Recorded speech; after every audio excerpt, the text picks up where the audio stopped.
जय हिंद साथियों। इस क्लास में हम सभी प्रतियोगी परीक्षाओं के लिए मौलिक अधिकार देखेंगे। मौलिक अधिकार में हम अनुच्छेद देखने वाले हैं। भारतीय संविधान में मूल रूप से 7 मौलिक अधिकार थे, लेकिन संपत्ति के अधिकार को आर्टिकल 31 से हटा करके आर्टिकल 300A में डाल दिया गया, जो कि भारतीय संविधान के भाग 12 में आता है। तो अब हमारे पास 6 मौलिक अधिकार हैं। संपत्ति के अधिकार को मौलिक अधिकार से हटा करके एक कानूनी अधिकार बना दिया गया है। मैंने ये भी बताया था कि संपत्ति के अधिकार को कानूनी अधिकार क्यों बनाया गया है। तो हम मौलिक अधिकार में 3 मौलिक अधिकार पढ़ चुके हैं: समता संबंधी अधिकार, स्वतंत्रता संबंधी अधिकार और शोषण के विरुद्ध अधिकार।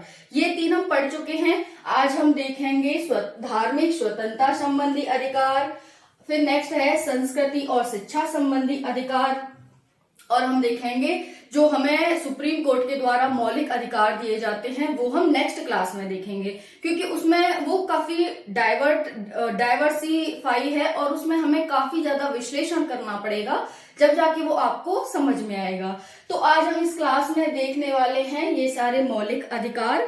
अगर मैं आपको संविधान की बात करूं, संविधान में बहुत ही संक्षिप्त में आपको बताया गया है मौलिक अधिकारों के बारे में, जिसे मैं आपको दिखाना चाहूंगी कि अगर आप धार्मिक स्वतंत्रता संबंधी अधिकार अनुच्छेद 25 देखोगे तो आपको शायद समझ नहीं आएगा संविधान में।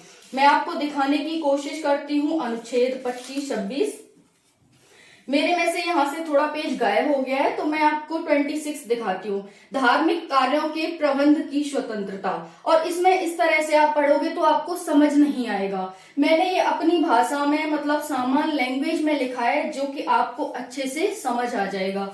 तो इसीलिए हम इस क्लास में पढ़ने वाले हैं मौलिक अधिकार, जो कि हमारे संविधान में दिए गए हैं। संविधान और राज्य व्यवस्था, यानी कि संविधान हमारी राज्य व्यवस्था को डिफाइन करता है। ओके, तो हम स्टार्ट करते हैं। धार्मिक स्वतंत्रता संबंधी अधिकार, ये हमारा चौथा अधिकार है और इसमें अनुच्छेद 25 से 28 के बीच में आर्टिकल्स आते हैं। कितने आर्टिकल है? 25, 26, 27, 28, 4 आर्टिकल हैं। देखते हैं अनुच्छेद 25 क्या कहता है। सभी व्यक्तियों को धर्म को अबाध रूप से मानने, आचरण करने और प्रचार करने का समान अधिकार।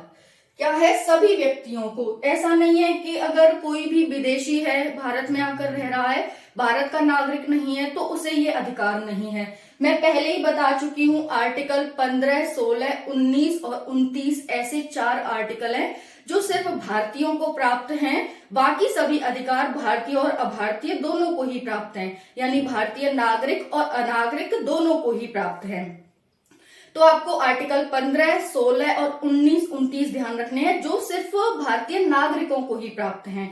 बाकी सभी अधिकार नागरिकों को भी प्राप्त हैं और अनागरिकों को भी प्राप्त हैं। तो इसका मतलब आर्टिकल 25 तो अनागरिकों को भी प्राप्त है और नागरिकों को भी प्राप्त है। देखते हैं, सभी व्यक्तियों को धर्म को अबाध रूप से मानने, यानी ये नहीं है कि आप हिंदू धर्म नहीं मान सकते, मुस्लिम धर्म नहीं मान सकते, ईसाई धर्म नहीं मान सकते, ऐसा नहीं है। सभी को अबाध रूप से मानने, आचरण करने और प्रचार करने का समान अधिकार होगा। आपका जैसा धर्म है आप आचरण कर सकते हो। जैसे नमाज पढ़नी है, आपको नमाज पढ़ लो, आपको रामायण पढ़नी है आप रामायण पढ़ लो, आपको हनुमान चालीसा पढ़नी है वो पढ़ लो।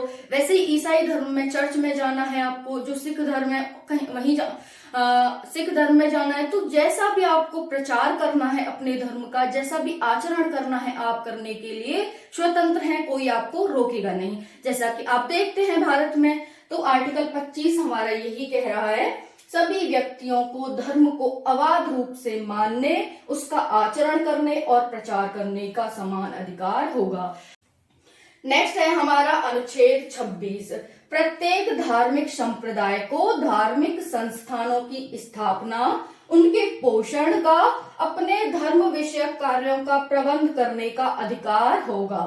प्रत्येक धार्मिक संप्रदाय को, धार्मिक संस्था कैसी होती हैं, मंदिर हो गया, मस्जिद हो गई, वैसे ही धार्मिक संस्थाओं की स्थापना कर सकते हो, उनका पोषण कर सकते हो। जैसे होता है ना, उनका पोषण करने का, मंदिर स्थापित करना है आपको, फिर उसमें मूर्तियां की प्रतिष्ठा करवानी है, भगवानों की प्रतिष्ठा करवानी है, फिर उसमें बहुत सारे काम होते रहते हैं कि अब ये करवाना है, वो करवाना है, भगवान की ड्रेस बनवानी है, ये करवाना है। तो आप उनका पोषण कर सकते हो और अपने धर्म विषयक कार्यों का, जो भी आपके धर्म विषयक कार्य होते हैं, उनको करने का आपको करने का अधिकार होगा, सभी धर्मों को होगा।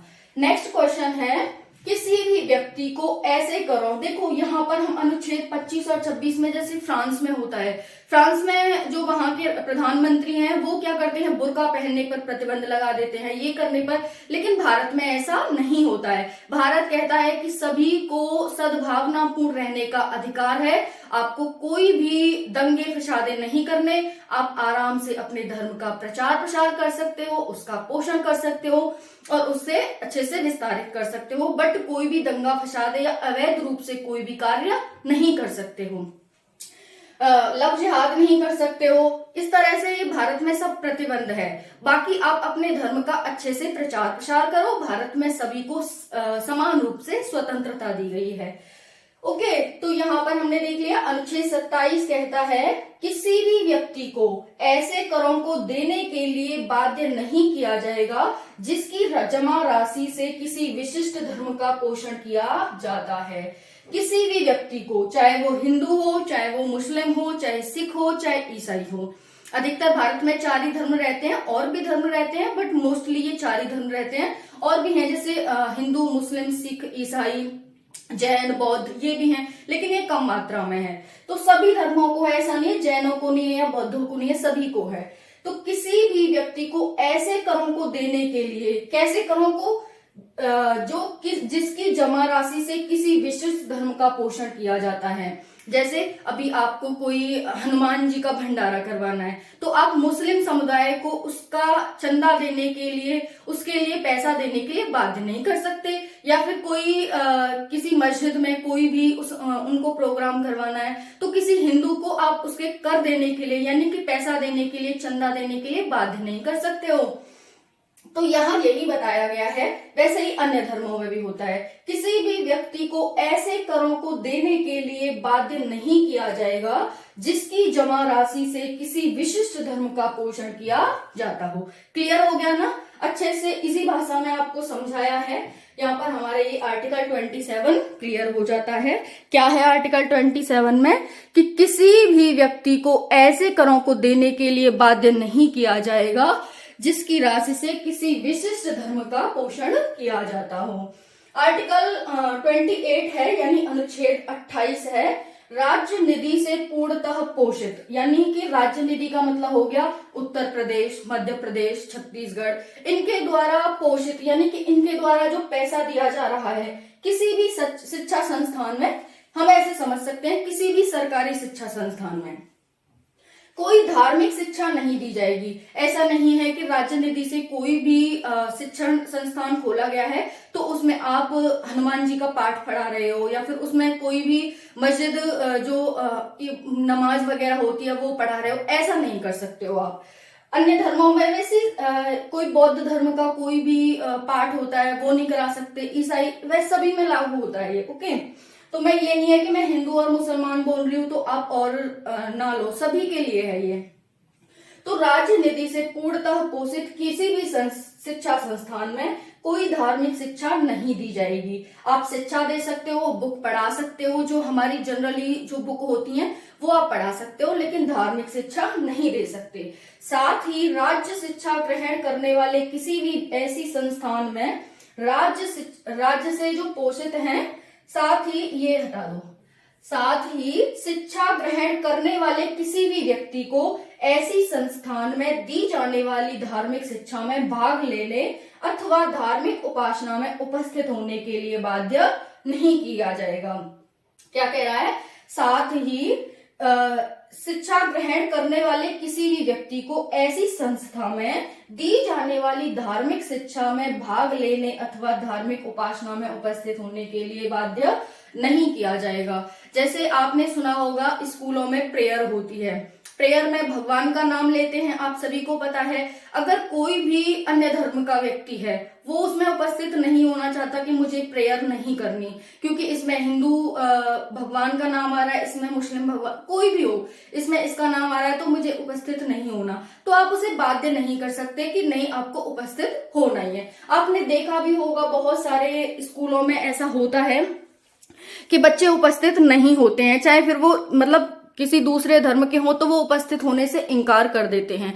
बहुत से बच्चे होते हैं जो सद्भावनापूर्ण ईश्वर में आस्था करके कि चाहे ईश्वर अल्लाह हो, चाहे फिर वो भगवान गॉड हो, हनुमान जी हो, कोई भी हो, सभी एक ही हैं, उनमें कोई डिफरेंस नहीं है। तो इस आधार पर आप समझ सकते हैं कि राज्य निधि से पूर्णतः पोषित यानी सरकारी स्कूलों में, शिक्षा संस्थानों में धार्मिक शिक्षा नहीं दी जाएगी। और अगर वहां पर कोई प्रेयर वगैरह होती है, भगवान का नाम उसमें हिंदू भगवान का, मुस्लिम भगवान का नाम आता है, तो उसमें किसी भी व्यक्ति को उपस्थित होने के लिए बाध्य नहीं किया जाएगा। नेक्स्ट है संस्कृति और शिक्षा संबंधी अधिकार। हमारा जो अधिकार 5 है वो क्या है? मौलिक अधिकार, संस्कृति और शिक्षा संबंधी अधिकार, जो कि अनुच्छेद 29 और 30 यानी कि 2 आर्टिकल आते हैं। संस्कृति का मतलब हमारा कल्चर और शिक्षा। अनुच्छेद 29 क्या कहता है? अनुच्छेद 29 भारत में रहने वाले किसी भी नागरिक को, इसमें नागरिक की बात हुई है, मैंने बताया था आपको आर्टिकल 15, 16, 19 और 29। तो इसमें बता रहा है अनुच्छेद 29 भारत में रहने वाले किसी भी नागरिक को जिसकी अपनी विशिष्ट भाषा है, लिपि है, संस्कृति है, उसे बनाए रखने का अधिकार होगा। साथ ही किसी भी नागरिक को धर्म, प्रजाति, लिंग, भाषा के आधार पर राज्य निधि से पोषित या सहायता पाने वाले किसी भी शिक्षा संस्थान में प्रवेश से वंचित नहीं किया जाएगा। क्या कह रहा है अनुच्छेद 29 कि कोई भी भारतीय नागरिक जिसकी अपनी भाषा है, लिपि है, संस्कृति है, उसे वो बनाए रख सकता है। साथ ही किसी भी नागरिक को धर्म, प्रजाति, लिंग, भाषा के आधार पर राज्य निधि से पोषित यानी राज्य निधि से पोषित हो गया। जैसे सरकारी स्कूल, बहुत से सेमी सरकारी स्कूल भी होते हैं जिसमें प्राइवेट का भी हिस्सा होता है, सरकारी का भी हिस्सा होता है। तो यहाँ पर देख सकते हैं राज्य निधि से पोषित या सहायता पाने वाले किसी शिक्षा संस्थान में प्रवेश से वंचित नहीं किया जाएगा। आप ये नहीं कह सकते सरकारी स्कूल में कि इसमें हम आपको अलग धर्म के व्यक्ति को हम प्रवेश नहीं दे रहे, ओके, क्योंकि ये राज्य निधि से पोषित है और राज्य के द्वारा सभी नागरिकों को मौलिक अधिकार दिए गए हैं। तो यहाँ पर ये हो जाएगा। नेक्स्ट है अनुच्छेद 30 में क्या है? अल्पसंख्यकों को अपनी शिक्षण संस्थाएं स्थापित करने तथा उनका प्रबंध करने की स्वतंत्रता होगी। अल्पसंख्यकों को, जो अल्पसंख्यक वर्ग हैं जैसे बौद्ध हो गए, ईसाई हो गए, इतनी संख्या नहीं है भारत में इनकी, तो जो भी अल्पसंख्यक हैं उनको अपनी शिक्षण संस्थाएं स्थापित करने तथा उनका प्रबंध करने की स्वतंत्रता होगी। अगर वो अपनी शिक्षण संस्थाएं खोलना चाहते हैं तो वो उनको आजादी है, और वो उनका प्रबंध करना चाहते हैं तो उनको आजादी है, आप उन्हें रोक नहीं सकते या फिर कोई व्यक्ति उन्हें रोक नहीं सकता, क्योंकि ये उनका मौलिक अधिकार है। ओके, तो ये है। अब हम नेक्स्ट 31 हमारा यहाँ से हटी गया, अनुच्छेद 31 संपत्ति का अधिकार। अब आर्टिकल 32 देखेंगे। बाकी जो 33, 34, 35 है उनमें कुछ खास नहीं है और वो एग्जाम में पूछे भी नहीं जाते हैं। तो हमारा आर्टिकल 32 बच रहा है मौलिक अधिकारों में। मौलिक अधिकार हमारे पूरे कंप्लीट हो जाएंगे, जो कि आर्टिकल 12 से 35 तक थे हमारे। फिर 36 से क्या हो जाता है? 36 से नीति निर्देशक तत्व आ जाते हैं, डीपीएसपी, राज्य के नीति निर्देशक तत्व। तो हम वो पढ़ेंगे, उससे पहले हम आर्टिकल 32 पढ़ेंगे, जो कि मोस्ट इंपॉर्टेंट है। व्यक्तियों के मौलिक अधिकारों को संरक्षण का एक उन्हें अधिकार देता है। ओके, जय हिंद, जय भारत।